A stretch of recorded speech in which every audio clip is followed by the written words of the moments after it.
We'll see if Henry's stats are worth crowing about. I can't make bad puns, I'm sorry. Anyway, I like to think of Henry as the Rickhen of the Dark Mages in this game. He doesn't hit as hard as Tharia does, but he's a lot more balanced all around, and he has much better durability. So if you want a much more rounded Dark Mage, he's your guy. His stats are, like I've said, pretty decent all round, even the base growths. In fact, his base growths complement his class growths quite well. His main notable feature is his very high skill, and of course that is one thing he has over Tharia because her skill is among the worst in the game. His base skill is very good, and he has a +2 skill cap along with a very good skill growth, so that really helps with the relatively low accuracy most Dark Tomes have. So if you want a Dark Mage who's more accurate, then definitely use this guy. His magic isn't quite as high as Tharia's though, but he does still have a decent +1 cap there.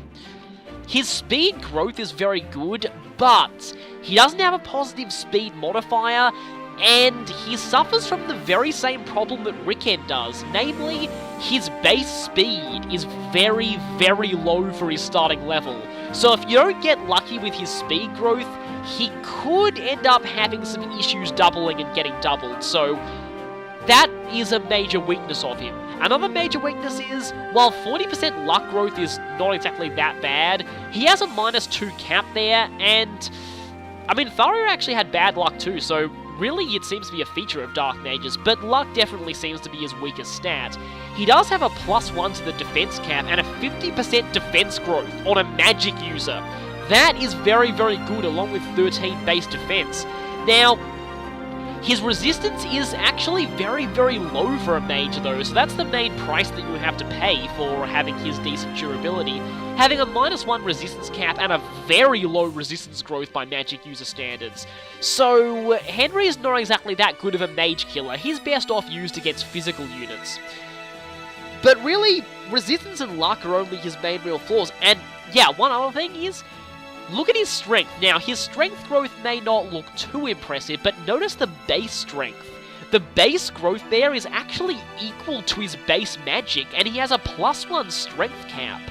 Henry definitely has the best physical strength out of any of the magic users in this game, and that's going to be really important when we look at his class options. So in general from his growths, Henry is pretty much decent all round. He's definitely a good Dark Mage to use, especially if you're not a fan of Tharia's more lopsided stats. Henry obviously starts out in the Dark Mage class, which gives him the Hex and Anathema skills. They're always useful to have. Lowering the enemy's critical evade in particular could really help some of his later skill options, and especially that Ruin Tome he starts with, giving him really high critical rates. But lowering the enemy's accuracy isn't exactly, or evasion isn't exactly the best, considering that he already doesn't have much trouble hitting anyway. Now from here he can promote to either Dark Knight or Sorcerer. I'd say he fits Sorcerer better, but only because it's the annoying thing, going into Dark Knight, you lose access to Dark Magic. It's really weird. I don't know why they even called the class Dark Knight if it wasn't able to use Dark Magic, but there you go. Then again though, as a Dark Knight, Henry is one of the best at it out of any of the starting mages. He has decent stats in both strength and magic, and good defense as well. I mean, heck, his entire stat build is pretty much perfect for a Dark Knight, so were it not for the fact that he'd lose access to Dark Magic, this would be my preferred promotion for him. But the fact is, he does lose access to Dark Magic, and he has a lot of combos that he can do really well with Dark Magic, so I'd prefer to keep him as a Sorcerer, but that's just me. As a Sorcerer, he also learns Tomebreaker, which, unlike a lot of other ones with this option, Tomebreaker is actually really useful for Henry because, as I said before, his resistance is really low.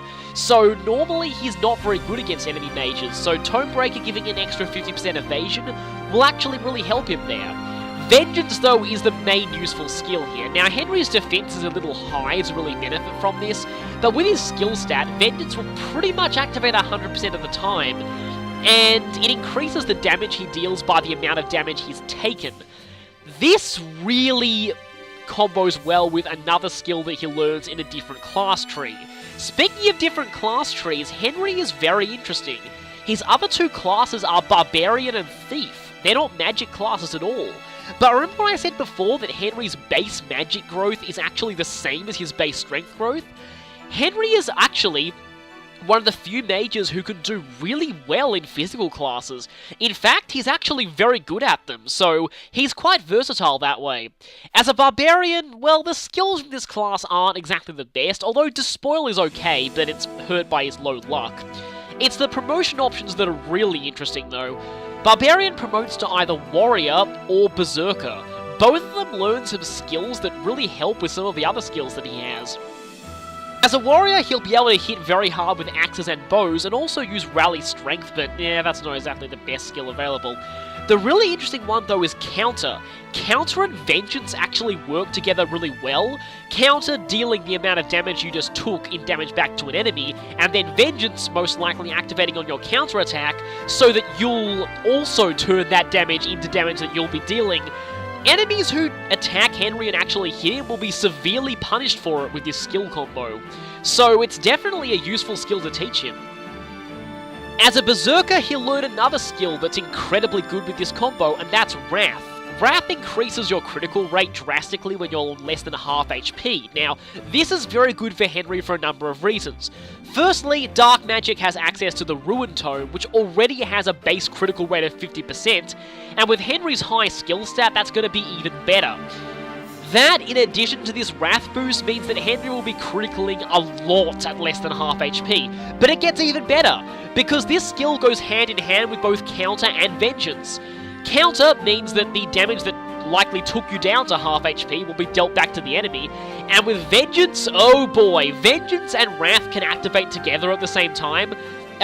What I mean by that is that you can critical on the same turn you activate Vengeance, and that means that you are going to be dealing a lot of damage. I mean a lot of damage. Increasing the damage you deal by the damage you've taken, and then activating a Wrath critical on top of that, just seriously, wow. That is absolutely massive damage. I think I've heard of the final boss being one-shotted by that combo, so definitely a very nice combination of skills. The only fault is that Henry doesn't have access to Vantage, but if anything, Vantage would actually make the counter strategy less effective, so maybe he doesn't really need it. If you pair Henry up with someone whose child naturally has access to Vantage, though, you can have access to the Vantage Wrath Vengeance combo, which is downright amazing. Oh yeah, and he also learns Axe Fair, which, I guess it helps in the axe-using classes. Yeah, pretty much. As a thief, Henry will have very high skill and speed, but also decent strength. Lock Touch is always useful on maps with treasure chests, and it's useful no matter what class you're in, as is Movement +1. The promotion options from here are Assassin and Trickster. Both of them are actually really good options for him. As an assassin, Henry will learn the lethality skill. Yeah, as if that whole massive damage with the with the Wrath Vengeance combo wasn't enough, you'll also be able to have a chance of killing enemies outright, so, yeah, that's sort of overkill. Pass is always a useful skill, but really you'd be going into this class for lethality. I mean, it's just that good. As a trickster, though, Henry is one of the few characters in the game who's really good at being a trickster. Of course, he won't actually be able to use his magic stat to deal damage here, but it'll help his healing. He'll be able to deal decent damage and heal decently well at the same time. Also, Lucky 7 is still a pretty good skill, as is Acrobat. Well, Acrobat depends on the map, but it's generally pretty useful. So, overall, Henry is very interesting, and he's one of the few characters in the game who does very well at both magical and physical classes.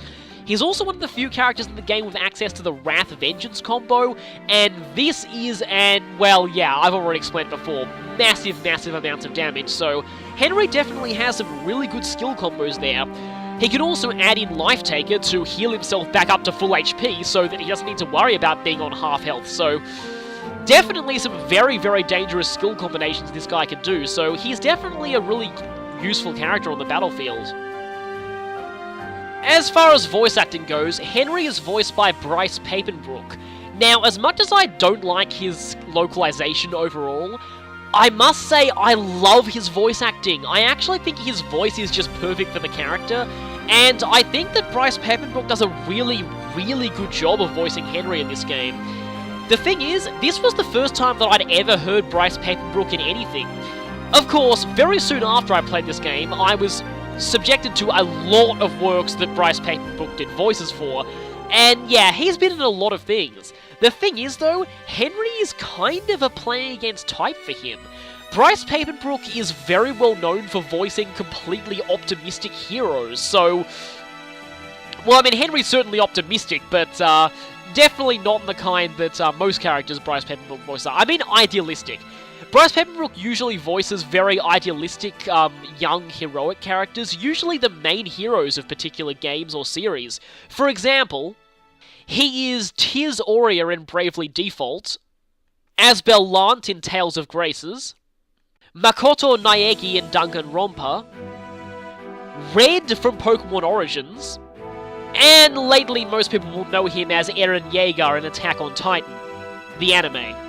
So yeah, most of the time he's voicing the main protagonist of a game, so this is kind of an interesting role for him. Not only is Henry decidedly not the main character, but he's a lot more morally ambiguous than most characters Bryce voices, although there is one character he's voiced who is kinda similar to Henry in a lot of ways.